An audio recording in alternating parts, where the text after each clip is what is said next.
नमस्कार, स्वागत है एक बार फिर से आप सभी का अपने YouTube channel Nitin Sharma maths और मैं हूं आपका दोस्त नितिन। लगातार हम लोग DEET+P एग्जाम्स पर नज़र बनाए रखे हुए हैं और अभी फीमेल जो TGT फीमेल की आंसर की आई है उसके ऑब्जेक्शंस के कौन से क्वेश्चन पर ऑब्जेक्शन लगाई जाएगी उस पर हम डिस्कस कर रहे हैं। पिछले वीडियो में पिछले लेक्चर में हमने 10 सितंबर को जो थर्ड शिफ्ट में पेपर हुआ था उसके ऊपर वीडियो बनाया था, क्लास बनाई थी कि कौन कौन से क्वेश्चन पर ऑब्जेक्शन लगानी है। पिछले वीडियो में मैंने आपको 6 ऐसे क्वेश्चन बताए थे जिस पे ऑब्जेक्शन लगानी थी। ठीक है, अगर आपने ये वाला वीडियो नहीं देखा है 10 सितंबर थर्ड शिफ्ट का ऑब्जेक्शन वाले क्वेश्चंस, तो आपको इस वीडियो के डिस्क्रिप्शन में लिंक मिलेगा, उस लिंक पे क्लिक करके आप पिछला वीडियो देख सकते हैं अगर आपने 10 सितंबर का थर्ड शिफ्ट का एग्जाम दिया हुआ है तो। ठीक है, और आज की क्लास में, आज के लेक्चर में हम लोग डिस्कस करेंगे 13 सितंबर को जो एग्जाम हुआ था सेकंड शिफ्ट को, उसका पेपर डिस्कस करेंगे। क्योंकि पहले पेपर मुझे ये वाला पेपर मिला था, उसके बाद मुझे ये वाला पेपर मिला था, तो जो पेपर मुझे पहले रिसीव हुआ मैंने उसी पे काम शुरू कर दिया था। ठीक है, तो आज हम डिस्कस करेंगे 13 सितंबर को सेकंड शिफ्ट का जो पेपर हुआ था उनके ऊपर, उस पेपर में कौन कौन से क्वेश्चंस हैं जिनके ऊपर ऑब्जेक्शन लगाई जाएगी। ठीक है, तो आज हम टोटल 5 क्वेश्चन मैं आपको आज बताने वाला हूं। आज की क्लास में 13 सितंबर सेकंड शिफ्ट में मैंने ऐसे 5 क्वेश्चन निकाले हैं एनालिसिस करके जिन पर ऑब्जेक्शन लगाई जाएगी। ठीक है, 1-2 क्वेश्चन और भी हो सकते हैं क्योंकि अभी समय कम रह गया है। 25 तारीख लास्ट डेट है ऑब्जेक्शन लगाने की। तो मैंने पेपर को थ्रू आउट 1 या 2 बार ही देखा है, ज़्यादा डिटेल में नहीं पढ़ा है, और मैंने वहाँ से 5 क्वेश्चन पता लगा लिए हैं। ठीक है, थोड़ा और गहराई से पढ़ेंगे तो 1 या 2 क्वेश्चन और भी मिल सकते हैं, हालांकि ज़्यादा क्वेश्चन गलत आंसर की गलत नहीं है। जैसा कि TGT मैथ्स मेल में 4 सितंबर को एग्जाम हुआ था मेल वालों का, उनमें बहुत सारी गलतियां थी। 50 क्वेश्चन, लगभग 50-52 क्वेश्चन गलत थे। तो जब ज़्यादा क्वेश्चन गलत होते हैं तो उनको ढूंढना भी आसान होता है, और जब क्वेश्चन के आंसर की में गलतियां कम होती है या ना के बराबर होती है तो उनको ढूंढने में समय ज़्यादा लगता है। जैसा कि इस बार है फीमेल वाले एग्जाम्स में गलतियां आंसर की में कम देखने को मिल रही है, तो उनको पढ़ने में, उनको रिसर्च करने में, एनालिसिस करने में समय ज़्यादा लगता है। ठीक है, तो आप धैर्य बना के रखिएगा। मुझे 10 सितंबर सेकंड शिफ्ट का, 11 सितंबर थर्ड शिफ्ट का और 13 सितंबर फर्स्ट शिफ्ट का पेपर मुझे मिल चुका है। तो अब आपको व्हाट्सअप करने की जरूरत नहीं है, मुझे ये तीनों को पेपर मुझे अब मिल चुके हैं। ठीक है, तो आपको व्हाट्सअप करने की या फोन करने की आवश्यकता नहीं है, क्योंकि अगर आप बार बार फोन करेंगे तो उससे मुझे और वीडियो बनाने में और ज्यादा समय लगेगा, आपका ही काम देर से होगा, आपका ही काम लेट होगा। तो आप बार बार फोन ना करें, बार बार व्हाट्सअप ना करें, मुझे पेपर रिसीव हो चुके हैं। आने वाले 1 या 2 दिन में आपको बाकी शिफ्ट के ऊपर भी वीडियो बना दिया जाएगा कि कौन कौन से क्वेश्चन में ऑब्जेक्शन है। ठीक है, तो ये बातें मुझे आपको बतानी थी, वो इसलिए क्योंकि आप बार बार फोन कर रहे हैं, परेशान हो रहे हैं, और मैं फोन बार बार उठाऊंगा तो फिर मुझे समय नहीं मिल पाएगा इन पर वीडियो लेक्चर्स बनाने के लिए। ठीक है, तो आज हम डिस्कस करेंगे 13 सितंबर के सेकंड शिफ्ट का पेपर।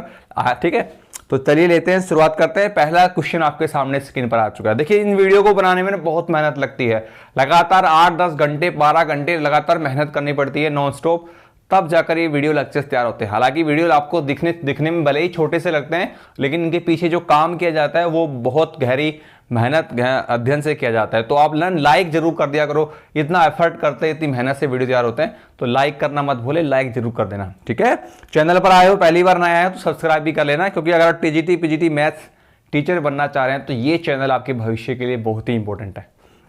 अब देखिए, पहला क्वेश्चन जो आपको दिख रहा है ना, क्वेश्चन नंबर 13, इस क्वेश्चन में क्या गलती है पहले मैं ये बताता हूं। इस क्वेश्चन के चारों ऑप्शन ही गलत हैं, चारों ऑप्शन गलत हैं।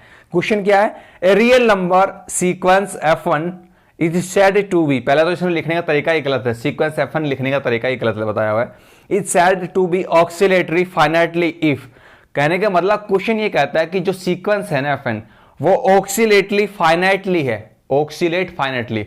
सीक्वेंस 4 तरीके से होते हैं, कन्वर्जेंट सीक्वेंस, डाइवर्जेंट सीक्वेंस, और ऑक्सिलेट में 2 प्रकार के होते हैं, ऑक्सिलेट फाइनाइटली और ऑक्सिलेट इनफाइनाइटली।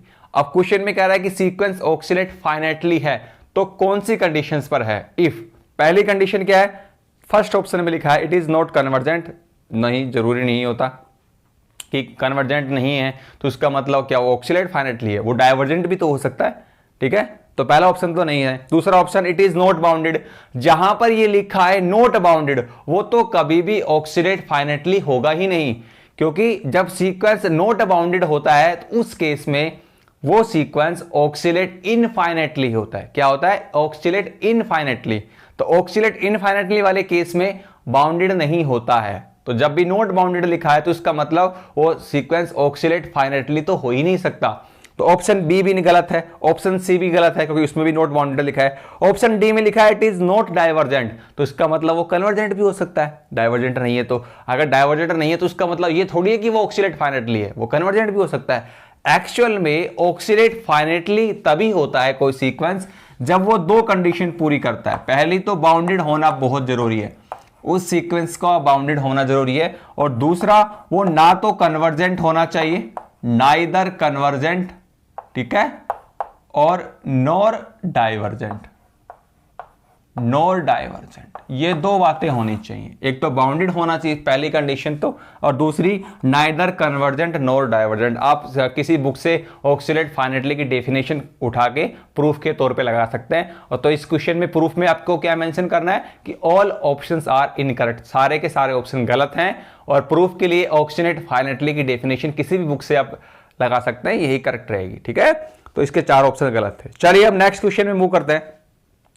नेक्स्ट क्वेश्चन क्या कह रहा है? A function F X Y, मतलब एक फंक्शन है in two variable, F is a function in two variable X and Y. वो कह रहा है कॉन्टिन्यूस होगा, कहां पर? एक पॉइंट दिया है ए कोमा बी पर, ठीक है। तो whenever modulus F of x Y minus F of A B less than epsilon if. अब इसमें चार ऑप्शन दिए हैं, तो ये चारों के चारों ऑप्शन ही गलत हैं, चारों के चारों ऑप्शन ही क्या है? गलत हैं। अब चार ऑप्शन गलत है तो आपके दिमाग में आ रहा होगा कि सर ए ऑप्शन भी गलत बता रहे हो आप, इसमें टिक लगा हुआ है, और बाकी भी गलत बता रहे हो, तो सही क्या है मैं आपको बताता हूं। कोई भी सीक्वेंस, कोई भी फंक्शन इन टू वेरिएबल, कोई भी, पहले मैं इसको हटा देता हूं, कोई भी फंक्शन होता है दो वेरिएबल के अंदर। सुन लीजिए ध्यान से, अगर आपके पास एक फंक्शन एफ एक्स वाई है इन टू वेरिएबल में, है ना, तो वो कॉन्टिन्यूस होगा। क्या होगा? कंटिन्यूस। किस पॉइंट पर? ए कोमा बी पर। तो कोई भी function in two variable x y इस पॉइंट पर कंटिन्यूस होता है, तो कंडीशन क्या होती है? Modulus F of x Y minus F of A B less than epsilon. Epsilon एक हल्का सा नंबर है ग्रेटर देन 0, एक डेल्टा नंबर भी एग्जिस्ट करेगा वहां पर। तो ये कंडीशन दी हुई है, उसके बाद पूछ रहा है इफ, और क्या लगेगा? देखो इसमें लिखा हुआ है इफ, और कंडीशन क्या ले, मैं कह रहा हूं चारों ऑप्शन गलत है, और सही ऑप्शन क्या है वो बता रहा हूं मैं आपको। सही होगा x minus A less than delta and y minus B less than delta. ये दोनों कंडीशन साथ साथ चलेगी। अब चारों ऑप्शन में ये दोनों नहीं है, हालांकि अलग अलग है। जैसे ऑप्शन ए में लिखा हुआ है y minus B less than delta, ये लिखा है ऑप्शन ए के अंदर, ये वाला जिक्र ही नहीं है। ऑप्शन बी की बात करें तो सिर्फ ये लिखा हुआ है, ऑप्शन सी की बात करें तो ये लिखा हुआ है, option d no such function exist, ये तो कुछ अलग ही कह रहा है। तो ऑप्शन चारों गलत है। सही ऑप्शन वो होगा जिनमें ये दोनों कंडीशन होगी, ये भी होगी और ये भी। अब ऑप्शन ए में देखिए गलत छप रहा है, इसने ना बोथ फॉलो लिखा हुआ है, बोथ कह रहा है तो मतलब कुछ साथ में और चीज भी इसके साथ है, लेकिन वो प्रिंट नहीं हो रही। प्रिंट नहीं हो रही मतलब Y modulus X minus A less than delta, वो प्रिंट ही नहीं हुआ। टाइपिंग में बहुत बड़ी गलती की इन्होंने, हालांकि इसने बाद में लिखा है बोथ फॉलो, तो बोथ फॉलो करने को कह रहा है, तो आप लिख तो एक रहे हो और फॉलो करने को दो कह रहे हो, तो मतलब कुछ चीज और भी साथ में है। ये वाली चीज वहां, ये वाली चीज प्रिंट नहीं हुई है, ठीक है। तो चार ऑप्शन गलत कहेंगे हम, तो हमें जो दिख रहा है उसी के हिसाब से सोल्यूशन बनाएंगे। तो जो पेपर मुझे मिला है उसी के हिसाब से मैं सोल्यूशन बना रहा हूं। तो ये प्रिंट नहीं है, ये वाली चीज ऑप्शन में प्रिंट नहीं है, ठीक है। तो हम कहेंगे कि चार ऑप्शन गलत है। तो प्रूफ के लिए आप ये डेफिनेशन लगा देंगे, function in two variable x Y is continuous at the point open at the point A comma B, such कब होता है? Such that modulus F of x Y minus F of A B less than epsilon and there exist small number delta greater than 0 such and modulus X minus A less than delta modulus Y minus B less than delta. तो definition लगानी किसी book से उठा के लगा सकते हैं हम, ठीक है। चलिए अब हम चलते हैं नेक्स्ट क्वेश्चन में। क्वेश्चन नंबर 7 आपके सामने स्क्रीन पर आ चुका है। देखिए क्या कह रहा है क्वेश्चन में, for what value of K for the function F X Y, ये भी दो वेरिएबल में फंक्शन है F X Y is equal to 3xy, ठीक है, where F X Y is not equal to 2,3 and K whenever X Y is equal to 2,3। ये function, ये question अधूरा है, एक्चुअल में क्वेश्चन किस प्रकार से ये कह रहा है, फॉर व्हाट वैल्यू ऑफ के का ऐसी कौन सी वैल्यू है, के का ऐसा कौन सा मान है जिसके लिए ये फंक्शन कौन सा fxy is equal to 3xy, वो अब क्वेश्चन अधूरा है। इस क्वेश्चन में या तो ये लिखा होगा फॉर विच लिमिट एग्जिस्ट या for which function is continuous, तो इस क्वेश्चन में अधूरा है, क्वेश्चन इज इनकम्प्लीट, क्वेश्चन अधूरा है। क्वेश्चन में के की वैल्यू निकालनी है एट द पॉइंट जब function 2,3 open at the point 2,3 point दिया हुआ है 2,3 और उस पॉइंट पे ये जानना चाह रहा है कि के की वैल्यू बताओ। अगर फंक्शन कॉन्टिन्यूस भी हो सकता है, इस क्वेश्चन में फंक्शन की लिमिट एग्जिस्ट कर रही है ऐसा भी लिखा हो सकता है, तो क्वेश्चन अधूरा है। क्वेश्चन मार्क जहां लिखा हुआ है वहां पर अधूरी बातें हैं। ये फंक्शन कंटिन्यूस भी हो सकता है और इसकी लिमिट भी एग्जिस्ट कर सकती है। ये कंडीशन गिवन होगी कि कंटिन्यूस है या लिमिट एग्जिस्ट कर रही है, तो के की वैल्यू बताओ, तो क्वेश्चन अधूरा है। ठीक है, अब देखिए नेक्स्ट क्वेश्चन लेके चलता हूं। क्वेश्चन नंबर 2 आपके सामने है, डोमेन ऑफ कोस एक्स। अरे एक बात बताइए, ये तो 11th क्लास का क्वेश्चन है, हर एक इस क्वेश्चन का आंसर दे सकता है। जिसने भी तैयारी किया DET प्लस फिर TGT मैथ्स की, वो इस क्वेश्चन का आंसर आराम से दे सकता है। साइन एक्स और कोस एक्स, साइन एक्स और कोस एक्स, ये दो ऐसे फंक्शन होते हैं ट्रिग्नोमेट्रिक जिनकी जो डोमेन होती है, डोमेन और रेंज। डोमेन क्या होती है, रियल नंबर होती है, ये रेंज है। ठीक है, दोनों की डोमेन क्या होती है, रियल नंबर, और रेंज क्या होती है, ओपन इंटरवल -1,1। तो अगर इस क्वेश्चन में लिखा होता कि रेंज बताओ कोस एक्स की, तब तो ये सही क्वेश्चन था। लेकिन यहां पर पूछ क्या रहा है, डोमेन, तो डोमेन तो रियल नंबर आएगी, कोस की क्या आएगी, रियल नंबर। ऑप्शन में ये दिया हुआ है, ये तो रेंज होती है, तो इसका मतलब क्वेश्चन क्या आपका गलत है। चारों के चारों ऑप्शन ही गलत हैं। ठीक है, अब देखिए आज का अंतिम क्वेश्चन मैं आपके सामने स्क्रीन पर लेकर आ रहा हूं। व्हाट आर द मैक्सिमल सब group of Kaelin group. Kaelin group के मैक्सिमल सब ग्रुप जानना चाह रहा है। सबसे पहले तो क्वेश्चन अधूरा है, कैलिन ग्रुप कौन सा है, कौन से उस ग्रुप की क्या किस सेट पर डिफाइंड हो रहा है। कैलिन ग्रुप में ऐसे एक ऐसा सेट होता है जिसके अंदर 4 एलिमेंट्स होते हैं और इसमें हर एक एलिमेंट खुद का ही इनवर्स होता है, उसको कैलिन 4 ग्रुप कहते हैं। सिंपली इसको कैलिन 4 ग्रुप कहते हैं।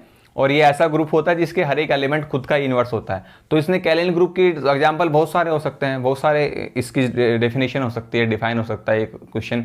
तो इसने क्वेश्चन अधूरा है, मतलब ये यहाँ पर सेट नहीं दिया हुआ है, सीधा ये कह रहा है कि मैक्सिमल सब ग्रुप बताओ। अरे भैया मैक्सिमल सब ग्रुप तो तब बताएंगे ना जब वो सेट दिया हुआ है। एक्चुअल में ये क्वेश्चन ऐसे आएगा मेरे हिसाब से, ये इसमें 4 एलिमेंट ऐसे मिलेंगे।